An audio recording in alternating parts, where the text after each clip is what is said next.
కేసీఆర్ చేసిన తప్పులే రేవంత్ చేస్తున్నారు. ఇతర పార్టీ నేతల్ని కొనాలని చూడడం సరికాదన్న ఈటల. అవినీతిని నిర్మూలించాం, యూసీసీ అమలు చేస్తాం, ఉగ్రవాదుల ఉనికి లేకుండా చేస్తున్నామన్న ప్రధాని.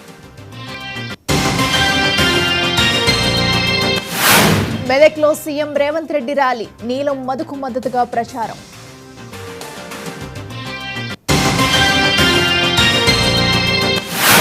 వైసీపీ పాలనలో శాంతి భద్రతలు నశించాయి, బీసీలపై దాడులు పెరిగాయన్న చంద్రబాబు.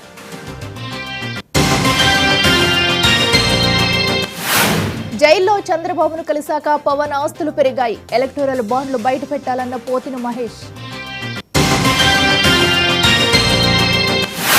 గోడిచెర్ల నక్కపల్లిలో జగన్ బస్సు యాత్ర, స్థానికుల సమస్యలను అడిగి తెలుసుకున్న సీఎం.